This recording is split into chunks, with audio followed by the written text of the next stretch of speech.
पानी पूरी एटीएम। महेंद्र नगर में गौरीबाई नाम की एक औरत बेवा हो गई थी, तो वो पानी पूरी बेचकर बच्चों को पालने लगी। उन पैसों से बड़े मुश्किल से बच्चों को पढ़ाने लगी।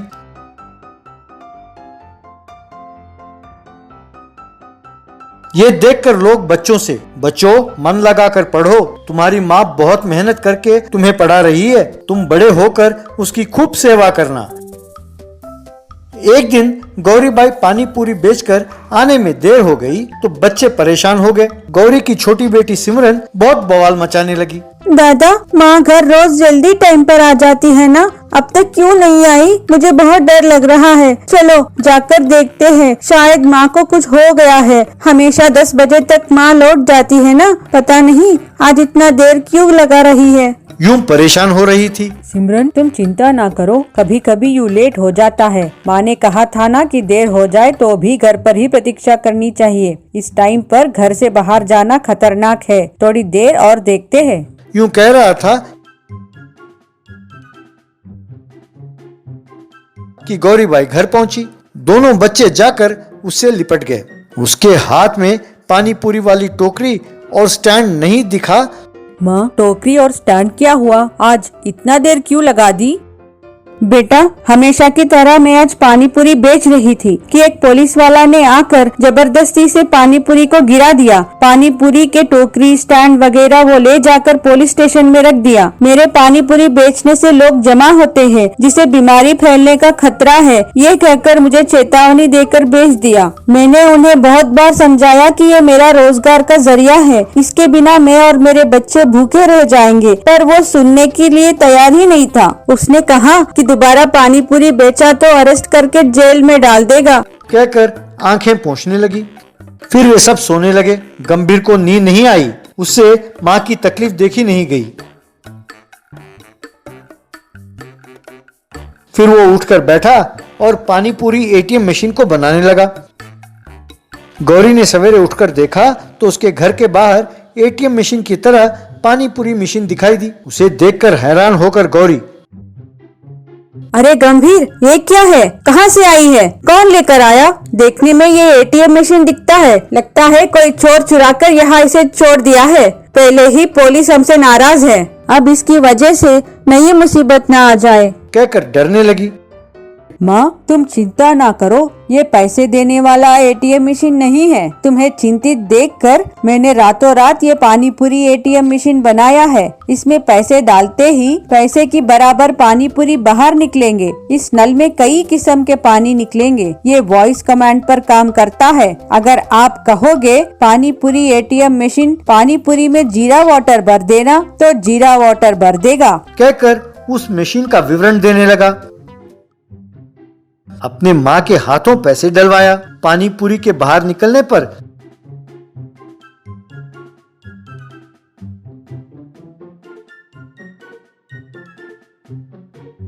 वॉइस कमांड द्वारा पानी कैसे भरते हैं ये दिखाया। गौरी ने वैसा ही किया और पानी पूरी को मुंह में डालकर खाने लगी तो उसकी आंखें भर आईं। आंसू पोंछती हुई गौरीबाई, मेरा राजा बेटा माँ की तकलीफ को समझकर ऐसा मशीन बनाया। वैसे इसे कैसे बनाते हैं? तुमने किसने सिखाया बेटे? कहाँ सीखा? माँ, तुमने ऑनलाइन क्लासेस के लिए सेलफोन खरीद कर दिया था ना, उससे इसके काम करने की विधि और इसे हम कैसे उपयोग में ला सकते हैं, ये मैंने सीखा है। माँ उसे सराहने लगी। अगले दिन उस मशीन को ले जाकर सड़क के पास पानी पूरी बेचने लगी।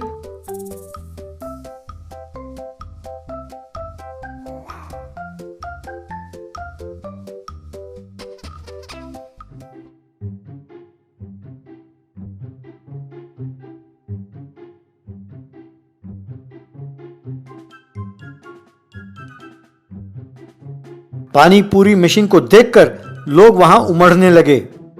लोग उसे देखकर, wow, this is wonderful technology. मनुष्य के हाथ ना लगाकर फुल्ली ऑटोमेटेड पानी पूरी मशीन बहुत बढ़िया है। इसको डिजाइन करने वाला इंजीनियर बहुत टैलेंटेड व्यक्ति होगा।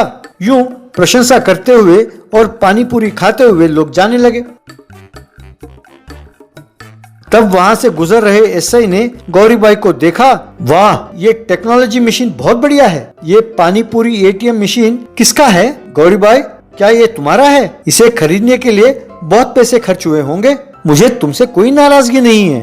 यूं तुम्हारे पास लोग जमा हो रहे हैं कहकर हमें कंप्लेंट मिला था, पर ये मशीन तो लोगों को दूर रहने की हिदायत देता है। ऐसे रूल का पालन करने वाले को ही पानी पूरी देती है ये मशीन। ये तो बहुत बढ़िया है। किस कंपनी ने इसका डिजाइन किया? सरकार, इसे मेरे बेटे गंभीर ने बनाया है। मेरे तकलीफ को देखकर उसने इसे बनाया साहब।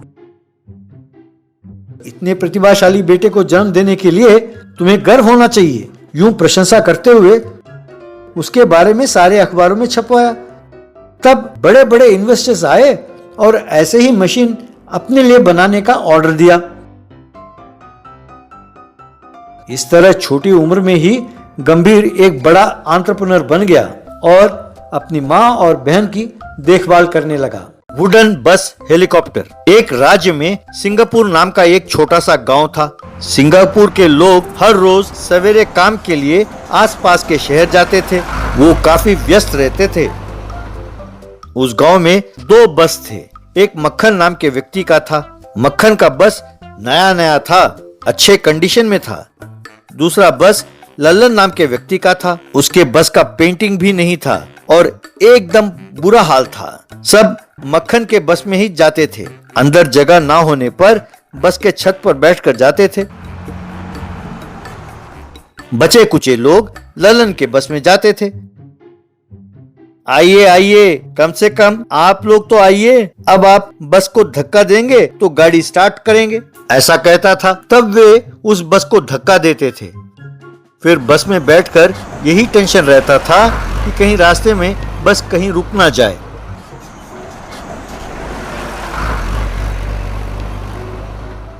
एक दिन मक्खन लल्लन से, यार ये तेरा क्या जिद है? तेरे दादाजी बस चलाते थे तो इसका मतलब ये तो नहीं कि तू भी उसी बस को चलाएगा। तुम अपनी दादी की बात छोड़ दो और किसी कबाड़ी को ये बस बेच दो। उन पैसों से कम 1 हफ्ते के लिए तुम घर पर बिरयानी तो खा सकते हो। समझ रहे हो ना कि मैं क्या कह रहा हूँ? इस गांव का मैं ही किंग हूँ, तुम जोकर हो, ये बात समझो। लल्लन गुस्से से वहाँ से चला गया।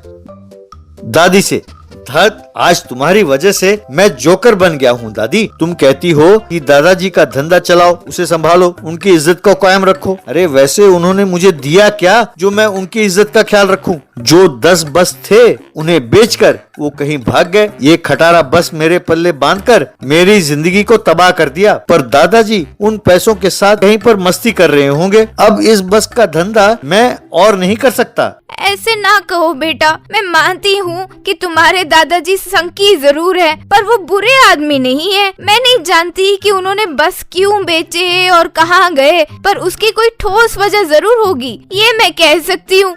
ऐसे कह रही थी तो सारा घर एकदम से हिलने लगा, मानो कोई भूचाल आ गया हो। घर के सारे सामान नीचे गिरने लगे। दोनों डर गए। ये क्या दादी, अपने घर के नीचे की जमीन यूं क्यों कांप रही है? कोई हेलीकॉप्टर की आवाज भी सुनाई दे रही है। रुको, मैं जाकर देख कर आता हूँ, कहकर बाहर गया। लल्लन घर के चारों ओर देखने लगा। एक जगह उसके पैरों के नीचे लकड़ी की आवाज आई। वहाँ से घास को हटाकर देखा तो वहाँ एक लकड़ी का दरवाजा था। लल्लन उस दरवाजे को खोलकर अंदर गया। अंदर जाकर देखा तो वहाँ एक वुडन बस हेलीकॉप्टर था। वहाँ लल्लन का दादा चलन, हे चक्के पे चक्का, चक्के पे गाड़ी, गाड़ी पे निकली अपनी सवारी कहकर नाच रहा था। वो लल्लन को देखकर चौंक गया। लल्लन उनके पास गया। ए, तुम कौन हो? तुम यहाँ क्यों आए हो? तुम यहाँ आए कैसे? तुम अमेरिका से आए हुए जासूस हो ना? ठहरो, मैं अभी तुम्हारी खबर लेता हूँ, कहकर लकड़ी उठाया। दादाजी, दादाजी रुको, मैं लल्लन हूँ, आपका पोता। ये हेलीकॉप्टर क्या है? ये अमेरिका के जासूस क्या है? मैं कुछ समझ नहीं पा रहा हूँ दादाजी। अरे लल्लन मैंने तुझे तब देखा था जब तुम बहुत छोटे थे, इसीलिए तुम्हें नहीं पहचाना। 20 साल पहले मैंने ये बस हेलीकॉप्टर प्रोजेक्ट शुरू किया था। उसके लिए मैंने अपने सारे बस बेच डाले। अमेरिका के एक हेलीकॉप्टर कंपनी वालों को ये पता चला कि मैं बहुत कम खर्च पर एक हेलीकॉप्टर बना रहा हूँ। वो मुझ पर निगरानी करने लगे। वो मेरे प्रोजेक्ट को विफल करना चाहते थे बेटा, इसीलिए तब से मैं अंडरग्राउंड हो गया, तुमको भी नहीं दिखा। आखिरकार आज मेरी मेहनत रंग लाई है। सच पूछो तो बेटा, ये प्रोजेक्ट मैंने तुम्हारे लिए ही बनाया है। मैं चाहता था कि तुम मेरी तरह बस चलाना छोड़कर ठाठ से हेलीकॉप्टर चलाओ, यही मेरी इच्छा है। ललन बहुत खुश हुआ। अगले दिन ललन उस वुडन बस हेलीकॉप्टर को बस स्टैंड पर ले गया। उसे देखकर मक्खन चौंक गया। आओ भाई आओ, आपके लिए मैंने हेलीकॉप्टर बस बनाया है। अब से आप अपने काम पर चुटकी बजाते ही पहुंच जाएंगे। आपको सवेरे जल्दी उठने की जरूरत नहीं पड़ेगी। अब से बस के ऊपर बैठकर जाने की कोई जरूरत नहीं है। मैं हर 10 मिनट में एक ट्रिप लगाऊंगा। आइए बस में बैठिए और बस के दाम पर ही हेलीकॉप्टर में यात्रा करें, कहकर आवाज देने लगा। सब खुश होकर उस बस हेलीकॉप्टर में बैठ गए। वो उड़कर चली गई।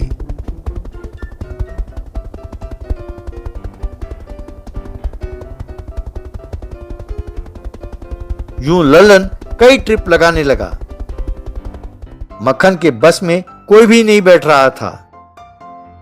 इस तरह ललन तीर्थ यात्रा पैकेज, फैमिली पैकेज वगैरह का प्रबंध करने लगा और लोगों को देश भर में घुमाने लगा। लोग उसके हेलीकॉप्टर में बहुत आनंद लेने लगे। बहुत ही जल्द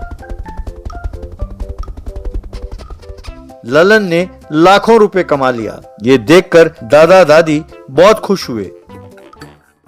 कुछ दिनों बाद मक्खन ने अपना सारा जायदाद बेचकर एक सचमुच का हेलीकॉप्टर ले आया।